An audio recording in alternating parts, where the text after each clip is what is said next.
Hi, I'm Sue. Welcome to Fireside Chat. I've been taking a look at this book called Hook Point. It's written by Brendan Kane, and he is the author of another best-selling book called 1 Million Followers. So he's really good at gaining and keeping attention. This is called Hook Point, How to Stand Out in a 3-second World, which is exactly what we're in. 3 seconds is all the time you have to get someone's attention who could be looking through YouTube, or they could be looking through their social media, and they're deciding really quickly, does this look like something that's worth my time? So most important thing is don't be clickbaity, which is don't promise and then have somebody click on something, and then what you end up talking about has nothing to do with like the title that shows on your thumbnail. Make sure that, maybe name it at the end of you doing your show so that you choose the title after you know what has conspired during the show so that you do not mislead anyone.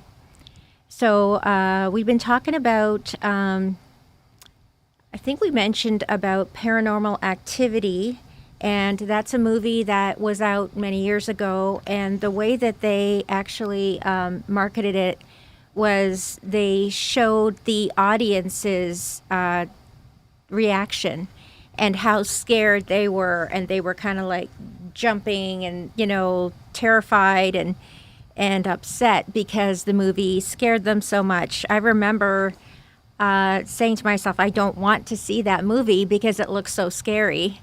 And so it's crazy. It's crazy. So this team that they were, releasing horror films, right? So just to go over it a minute, while working at Paramount Pictures, Arneson tested his hook points with social analytics. Whenever his team released a piece of content, they would get tens of thousands or even hundreds of thousands of comments on social channels. From this data, they could evaluate how people perceive the messages they sent out. They would learn which themes and ideas people most cared about and responded to. For example, when Arneson's team released horror films, they knew they were on track if people commented, "I'm scared out of my mind." That was an obvious signal that the content or trailer was working. There were moments during the Paranormal Activity campaign when people would comment that the commercials were keeping them up at night. I definitely heard that. I know that in Rochester, some of the kids from Stony Creek High School went to see it, and they kind of left during the movie because it was kind of like really scary. This is the exact effect his team wanted. They wanted viewers to be so scared that they couldn't sleep. The conversations Arneson's team saw on social media were some of the biggest markers of success.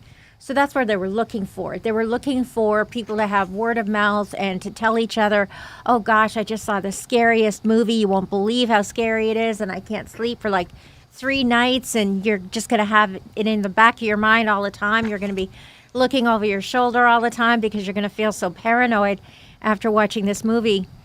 I remember that clearly, and I never did see it because I was so afraid. So if your analytics are showing that the content is strong and perhaps you're getting an incredibly high ratio of shares to views, you can look at the comments with the knowledge that the campaign worked.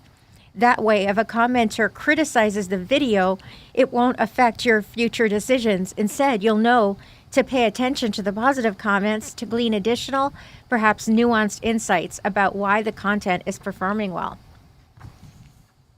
Look at the data before you heavily weigh the comments from your audience. Search data. Another indicator of success for Arneson team was search volume within Google and other search engines. When the first Cloverfield movie trailer was released, the film didn't have a title. Paramount decided to use the release date at the end of the trailer in lieu of the title.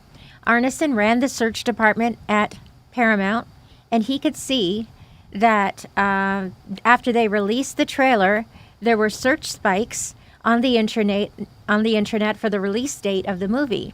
This showed that the intrigue for understanding what the movie was about was very strong. Therefore, his team put more money behind promoting the film to build off of that momentum and capture even more attention. You too can use search data to help you identify effective angles for hook points in marketing campaigns. Gouda agrees that more people should be aware of the power of studying and searching across various platforms. Facebook, Instagram, YouTube, Reddit, and Google each have their own algorithms that function distinctly to find the most effective content. Use that to your advantage, but be aware of the pitfalls. One such pitfall is that the algorithms can make content creators and social media managers lazy. They let the algorithm do all the work for them, which limits their content creators, their analysis to only the highest performing content from the most well-known content creators in their vertical. Gouda warns that if you need to look broader than solely at the content that exists in your space, in most cases it's hard to come up with great ideas when you limit yourself. His secret is to find ideas from content across various platforms and from content that doesn't necessarily perform well.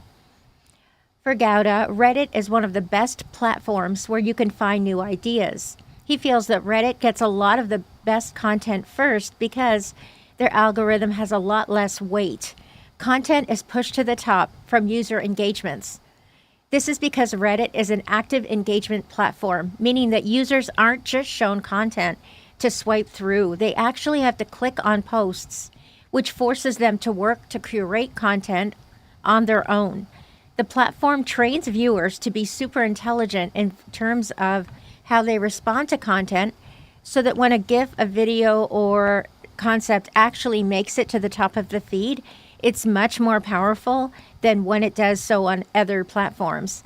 Reddit is a place where the best content, regardless of the prestige of its creator, can be discovered. You can usually find a subreddit, which is a specific online community, and the posts associated with it for most broad categories. Gouda says that it's tricky to be super specific in your search, so he recommends subscribing to subreddits and getting suggested posts related to broad topics in your space. He also recommends using Google to search for topics with the word Reddit after your search query, because Google's search tool is more effective than Reddit's. Then once you find your subreddits, look through all of the content and find what makes you say, wow, that's cool. That's a foundation for building hook points and stories. Gouda also recommends doing searches on Tubular Labs, Tubular, which is an advanced tracking tool that tracks all video content on YouTube, Instagram, and Facebook. It lets you sort and search by views, shares, and likes, and allows you to export data organized by various metrics. It's a good way to find top-performing videos and content creators.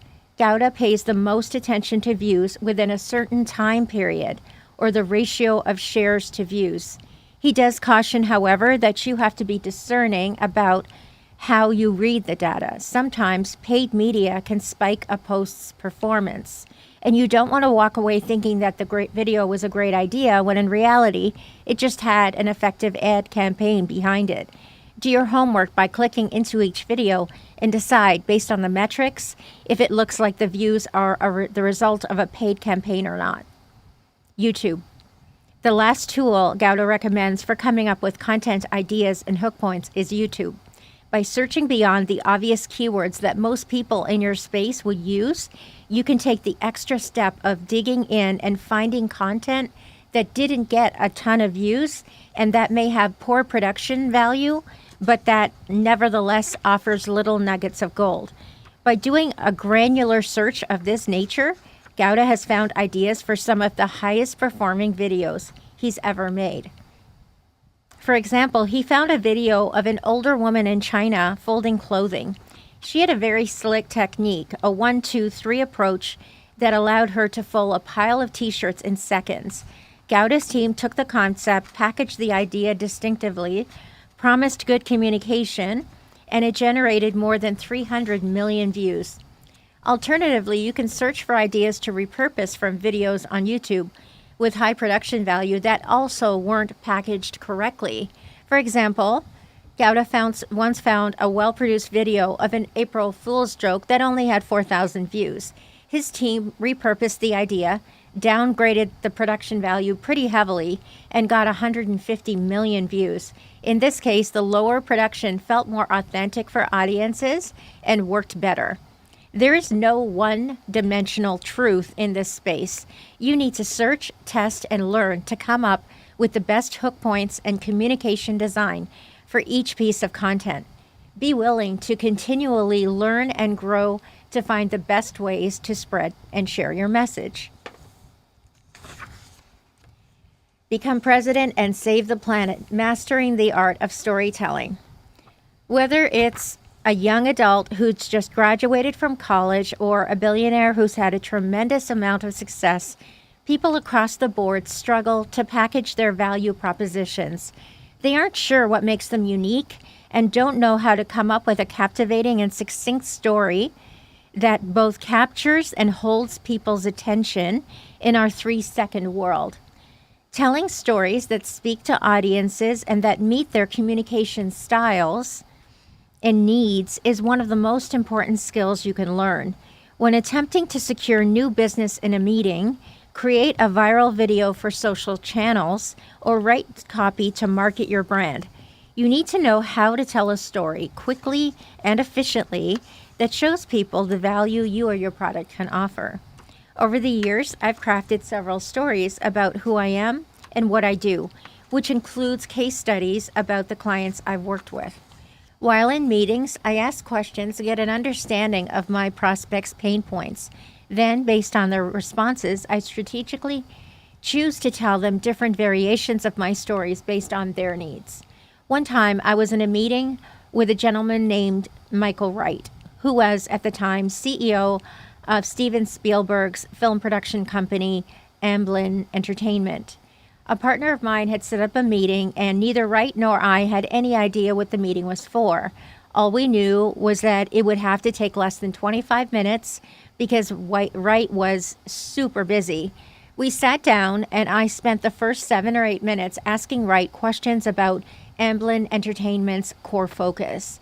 I asked what his goals were as CEO, what he viewed as his core obstacles and roadblocks to success, and the company's current strategy to overcome these challenges. I wanted to clearly understand how he operated, what his biggest pain points were, and what he deemed valuable. Wright told me that Amblin Entertainment was investing a lot of money to launch a new brand initiative. They wanted to have the same level of brand recognition as Marvel, because even though people know who Steven Spielberg is, they don't often recognize that Amblin Entertainment produced movies such as E.T., The Extraterrestrial, Jurassic Park, or Saving Private Ryan. The team was investing a lot of money and time in launching a website where people could consume and engage with Amblin content. But because of this lack of brand recognition, Wright feared that once launched, the site would only receive a few thousand visits a month. By asking the right questions and listening, I discovered that turning Amblin into a brand that receives the level of recognition that Marvel has was an important goal for Wright, and that the website was one of the key steps in making that happen. In that moment, I realized that I had a solution to his problem, and even more important, a hook point and story to effectively communicate that solution. I knew I could help drive traffic to the site at scale to solve Wright's concern. The hook point was the fact that in 1 month, we pushed close to 7 million people to Yahoo's website to consume Katie Couric's content. Then in the story, I broke down the strategy we used for Couric and Yahoo to drive traffic from Facebook to her interviews on Yahoo's website at scale. Within 20 minutes, I provided a very clear idea of how to overcome the problem, and Wright was super excited about moving forward and finding a way to work together. Our strategy was to identify strong hook points within Amblin's film library, leverage specific film clips and interviews that best express those hooks and A/B test them against each other to identify winning variations that would drive traffic at scale to their new website. In the end, we never actually launched the project because we ran into a lot of politics with other parties involved, and Wright left Amblin Entertainment to become president of Epix. Regardless, the way that I leveraged the initial hook and story worked. It caught Wright's attention, helped build a relationship, and got him excited about working with my partner and me. Some meetings will go well and lead to more business, while others won't. What I want you to take away from this is the fact that even without previously knowing what the meeting would be about, I found the pain point, crafted a strategy in the moment, and wrapped it into a compelling story to prove my value. Be flexible. An important lesson they don't teach you in yoga. Prepare for meetings by coming up with a story that matches the hook point that helped you get the meeting in the first place. But once in the meeting, be flexible. Or, as in my case with Amblin Entertainment, if you don't know the hook that got you into the room, go in with the intent to focus on listening, which helps you avoid one of the biggest mistakes people make, which is having a preconceived pitch. One second.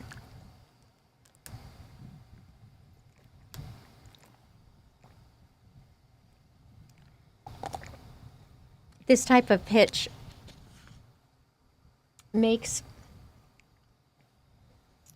you say the same thing regardless of who's sitting on the other side of the table, which is not an effective strategy. Instead, it's smart to take a step back, think about the people you're talking to, and listen to what they have to say. Take time to read body language and consider the mood of those in the room. How do they respond to your questions? Get an idea of who they are and ease into the conversation. Thoroughly understanding them and their needs will help dictate how you package your information. Not every story will resonate with every person. Sometimes you need to tell a different story or your current story in a slightly different way to be effective. I'm a superhero, not a comedian. How to play to your strengths. When telling stories, it's important to play up your personality's strengths. For example, I'm not a comedian. Generally, I don't crack jokes or tell funny stories. I'm a more serious and analytical person. My stories are structured to follow this truth. If you, on the other hand, are a big personality and can tell funny jokes, work that into your stories. As long as they don't become a distraction and you don't lose the trust and credibility of your listeners, humor can add value. Use your authentic strengths to get people to pay attention to you and want to work with you. Mind the time. Setting a world record for the shortest meeting. It's important to make sure you're articulate, clear, concise, and to the point. The stories I tell in meetings are typically anywhere from 2 to 6 minutes long. I don't go over that amount of time because the stories would then become too drawn out. You also want to leave time for feedback, questions, and to see how people are reacting. You don't want to do a 30-minute presentation only to find out that the way you're positioning your story is not of value to the people on the other side of the table. Besides, very important meetings are usually short, as important individuals have limited availability. When creating content for social media, you don't have this immediate feedback loop and the ability to adjust on the fly, but you can measure the success of each piece of content, notice its length, format, and structure, and keep it in mind for the next video you produce. Remember to look at the analytics and let them guide you. Additionally, you can be aware of the consumption behavior patterns on each platform. For example, Facebook and Instagram are known for short-form consumption behavior, while YouTube can drive long-form consumption behavior, with some viewers watching videos that are an hour long or more. Test different platforms and various content formats to find what resonates most with your audience. Storytelling for public speaking. As soon as Michael Breus, B-R-E-U-S, the sleep doctor, books a speaking engagement, he talks to the event promoter to understand the demographic of his audience. He wants to know the ratio of men to women, their net worth, their occupations, and where they live. Understanding these profiles is critically important because it helps Bruce adapt his presentation to meet the audience's needs. I also apply this tactic and have found it to be effective for my speaking career as well. If Bruce is speaking to an audience composed of 90% men and 10% women, he makes sure he has 3 case studies about men. Even if men can identify with aspects of each woman in a case study, it makes more sense to choose slides that better match the audience's demographic that speak to them directly. Once he's in the room delivering a speech, Bruce usually puts up a character profile and reads it to the audience. He then asks, how many of you identify with this person? If you do, raise your hand. Usually half the group raise their hands immediately. Then he'll add, okay, from those of you who didn't raise your hand, would 3 of you raise your hand right now? After 3 people have raised their hands, he asks, so what about this profile wasn't you? He listens and is usually able to find another case study in his deck that meets their needs. He lets them know that they'll be included in the conversation by saying, oh, this is awesome because later on I'm going to talk about someone just like you, so hold tight. This exercise allows him to better understand his audience and gear his communication toward them. If your audience doesn't feel spoken to, they'll stop listening to what you have to say, which is why Bruce gives himself the power to tailor his messages specifically to the people in the room. Knowing the audience's profiles helps him keep them more engaged during the presentation as he customizes each section to their needs. I recently experienced the power of tailoring messages to meet the needs of an audience when I delivered a keynote speech to more than 7,000 dentists. I had never delivered my keynote to dentists, so I did as much research and due diligence about who was in the room as I could. Once I had this information, I reworked my entire speech specific to the needs of this audience, addressing their pain points, challenges, and goals. An additional trick Bruce uses to keep audiences engaged is making eye contact with every single person in the room. At some point during the lecture, he looks at each individual, even if it's only for half a second, because he wants each person to feel seen. It keeps audience members present and helps them feel more comfortable sharing their sleep-related issues.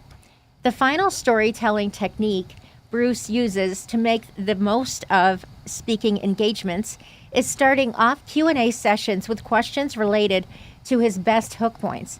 For example, he'll open these sessions by saying, quote, one of the questions I get asked all the time is, hey, Dr. Bruce, what's the best mattress for sleep?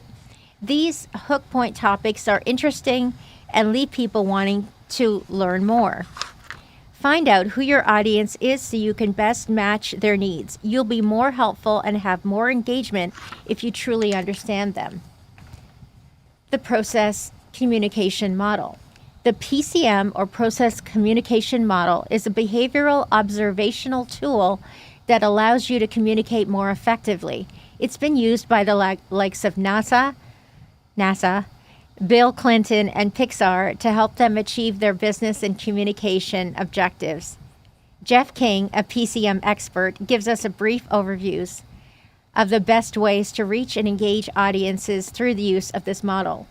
King explains that when telling a story, you must think about your audience. If instead you tell stories that are focused solely on the way in which you perceive the world, you'll be on the wrong track. Unfortunately, that's what the majority of people do. Subconsciously, they gravitate toward the vocabulary or currency in which they speak and only tell stories in that vein. In the PCM, there are 6 vocabularies that are related to the 6 PCM personality types, which include thinkers, persisters, harmonizers, imaginers, rebels, and promoters. Each personality type experiences the world in a different way. Thinkers perceive the world through thoughts, and logic is their currency. Persisters perceive the world through opinions, and value is their currency. Harmonizers perceive the world through emotions, and compassion is their currency. Imaginers perceive the world through inactions, and imagination is their currency. Rebels perceive the world through reactions, and humor is their currency. And promoters perceive the world through actions, and charm is their currency. All of the personality types are in each of us, but we have a base personality type that we're born with that doesn't change over the course of our lives. This base personality dictates how we communicate to others, the preferred method of how people communicate with us, and how we perceive and interact with the world. If you're a thinker, for example, your preferred vocabulary is logic, and you'll tell stories with messages made up of 70 to 80% logic vocabulary. Unfortunately, if thinkers structure their stories in this way, they'll miss 75% of the population who are not of the thinker personality type. Effective storytellers, on the other hand, will use the logic, values, humor, imagination, action, and emotions vocabularies. They will insert messages for all 6 of the personality types so that they can hook 100% of the audience. Some employees at Pixar Animation Studios are trained in the PCM and use the model successfully. When you watch a Pixar movie, you'll see all 6 of the PCM vocabularies used throughout the storytelling, generally represented by having a character that matches each personality type. The fact that they speak to all of the personality types is one of the reasons why their movies are so successful. The PCM copy for ads. Let's try an exercise where we create copy to advertise a car. Using the PCM, King explains how he would construct the content to make sure that he communicated the clearest message about the car, wrapping it in such a way that makes sense for each of the personality types. King suggests writing something like this. Think of a car. This car model gets 50 miles per gallon. The car's miles per gallon are at the highest rate compared to other models in its class. We believe that this car provides more value to our customers in regard to what you're going to pay for. Bottom line, it's the best car on the market. It feels good, it looks nice, and you're going to be so comfortable driving this car. All of your friends are finally going to want to hang out with you because this car is awesome. Now let's break this down to see which personality type each sentence speaks to. These sentences speak to logic and speak to thinkers. Quote, think of a car. This car model gets 50 miles per gallon. The car's miles per gallon are at the highest rate compared to other models in its class. End quote. This sentence uses value and speaks to persisters. Quote, we believe that this car provides more value to our customers in regard to what you're going to pay for. End quote. This sentence uses charm and speaks to promoters. Quote, bottom line, it's the best car on the market. End quote. This sentence uses feelings, compassion, and speaks to harmonizers. Quote, it feels good, it looks nice, and you're going to be so comfortable driving this car. End quote. This sentence uses humor and speaks to rebels. Quote, all of your friends are finally going to want to hang out with you because this car is awesome. End quote. This ad speaks to the majority of the population, whereas most ads don't. They're usually designed in the communication style of the person creating them, thus alienating a vast percentage of the population who perceive the world differently. This means that if a woman producing this car ad perceived the world through opinions, she would likely focus on the currency of value in her communication, and she'd lose the attention of those who perceive the world through logic, action, reactions, and feelings. The PCM for meetings and job interviews. Jeff King is the head of the Muse School, M-U-S-E, and CEO of Muse Global, where they teach students from early childhood through the 12th grade. All the teachers at the school are thoroughly trained in the PCM. That way, no matter what the student's preferred communication style is, Muse teachers can assess, connect with, and motivate each student. By high school, all the students are also thoroughly trained in the PCM. Campus visitors are often shocked by how well the students, whether 2 or 18 years old, communicate. By the time students have college or job interviews, they know how to effectively motivate the people in front of them based on how they perceive the world. In fact, many colleges and universities make comments about how well Muse students communicate. King believes that a lot of educational facilities do not prepare our youth for the working world. Often the focus is on memorizing and regurgitating information, but they aren't shown how to communicate, manage stress, or negotiate conflict, which is exactly what the PCM teaches them. If a person is unaware of the PCM, they're more likely to disengage interviewers. For example, if an interviewer asks a question based in logic, such as how long did you work for Apple, and the interviewee's preferred language is emotions, the person may respond with an emotional response, such as, I worked there for a few years and loved it. Apple is such an amazing place. Whereas if someone is trained in the PCM and the interviewer opens with this logic-based question, the person will respond with a logic-based answer, such as, I worked there for 4 years and 3 months. Those trained in the PCM are more likely to stay in the same vocabulary so that the interviewer remains engaged and connected. Effectiveness in interviews and meetings comes from understanding the perspective of those on the other side of the table.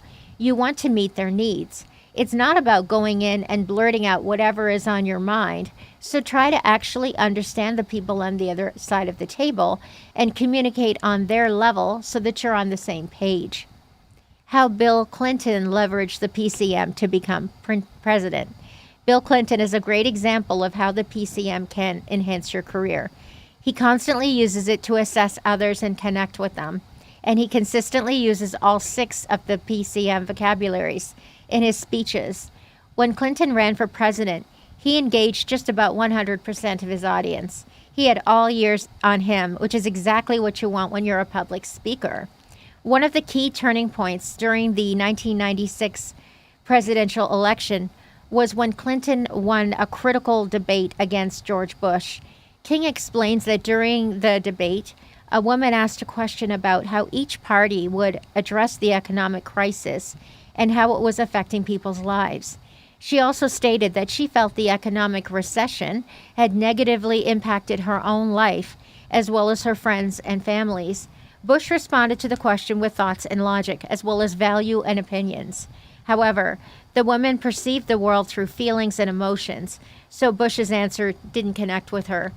On the other hand, Bill Clinton picked up on her communication style right away.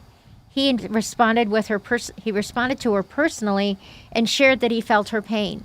He also explained that how he felt about the economic recession and how it had affected him in his life. He connected with her on a deep and feeling-based level because he saw that she was a feeling-based person, like 30% of the North American population. By using those words, he immediately gained the trust of the people in that group and made the woman and those like her feel understood and heard. I remember that moment because when they were both sitting in their kind of stools on the stage facing the crowd, and it was like a town hall crowd, Bush answered the question sitting in his chair, and he just sort of turned towards the woman. Whereas when Bill Clinton answered the question, he got up from his chair, he walked around to be closer to the woman so that he faces her exactly, like directly faced her, looked into her eyes and answered the question. And he really, that was major points in that debate because everybody could see the difference, that how it felt to have Bush answer his question and how it didn't really sound like he cared or listened or valued her or anything like that. He just answered the question. Whereas Bill Clinton actually went and actually engaged with her personally. And I think that was such an incredibly important defining moment, really, for people getting to know him as a person, because he was pretty young, and you could just say, oh, what does that guy know? He's just a young guy from Arkansas, but he turned out to be incredibly charismatic. And I remember when the Arsenio Hall show started one day, Bill Clinton was going to be a guest, and his band was sort of in the front, of the stage, and they were playing music. And so the show opened with Bill, he grabbed somebody's sunglasses and he started playing the saxophone with the band to open the show. That was insane. It made him look so young and cool and just every day somebody jamming with the band. as a presidential candidate. I thought that was absolute genius. And especially the sunglasses. That was such a great touch because he looked really cool, you know? Hilarious. I'm a big believer in taking advantage of a moment and having fun with it.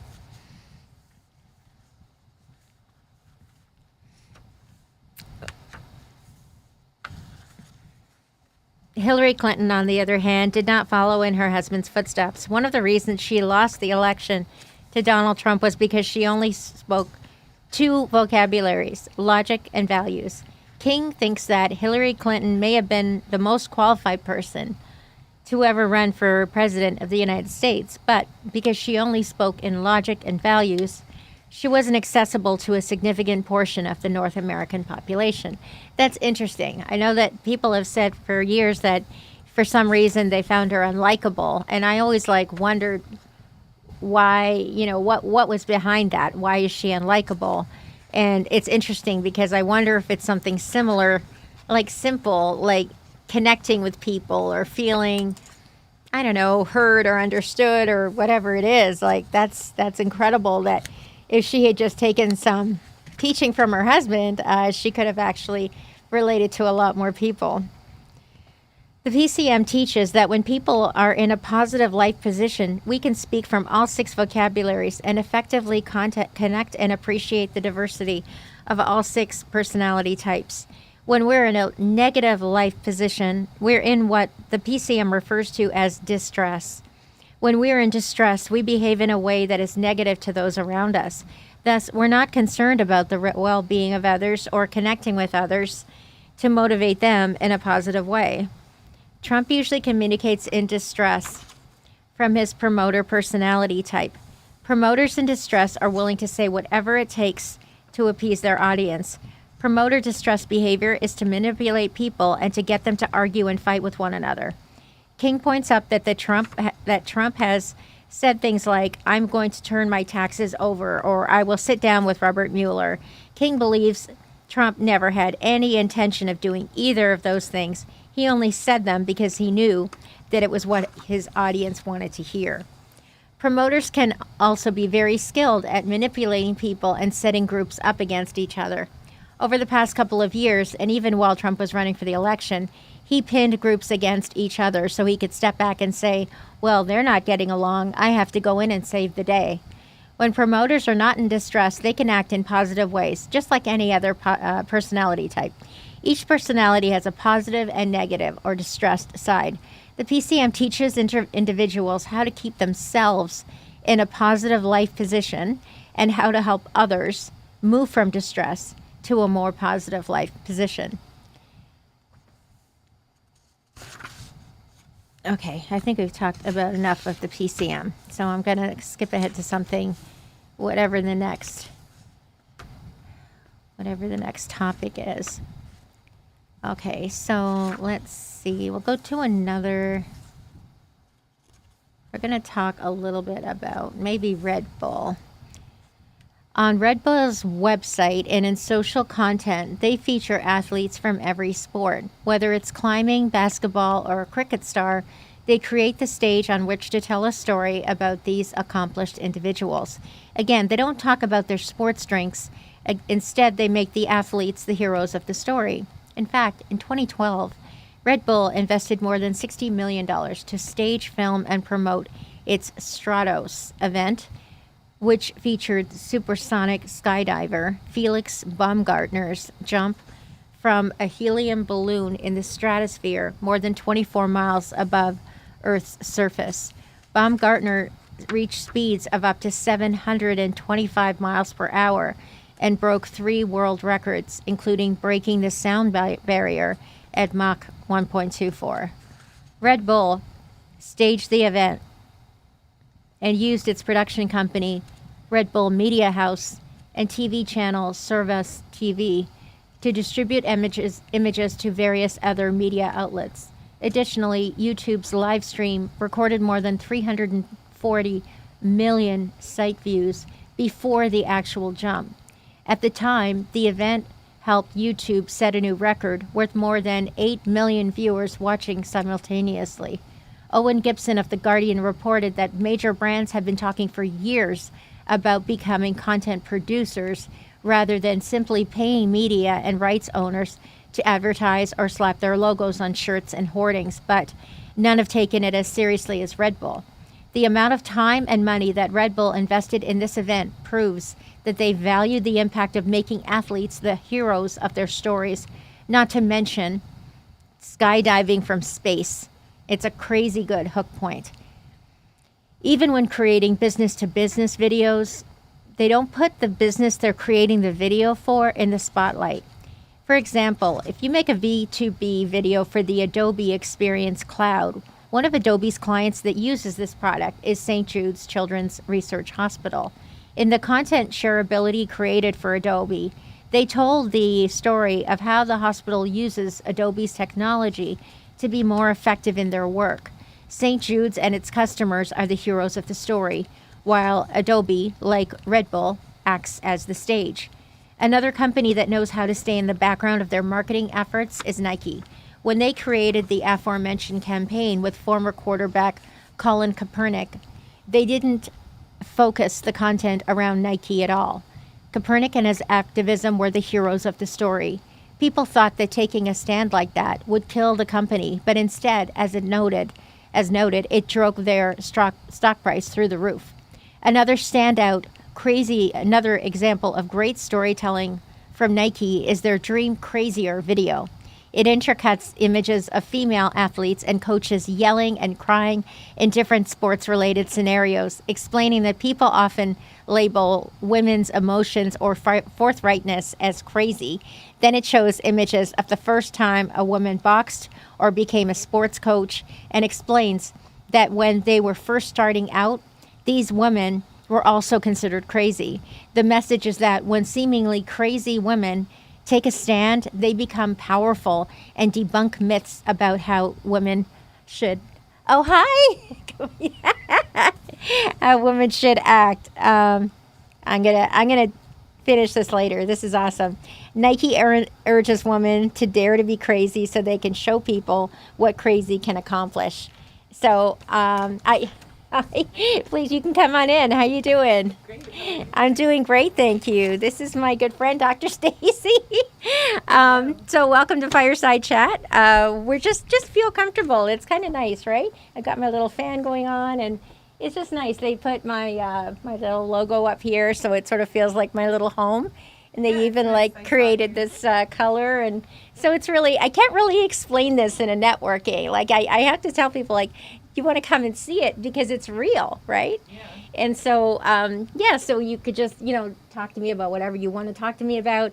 And sometimes, like if there's certain questions that you want me to ask you because that conveys, what you do better, totally, just email me some questions and things like that. I have on Tuesday, Parker and Wendy are going to come visit from the meeting. I'm so glad that I went. It's a lovely group.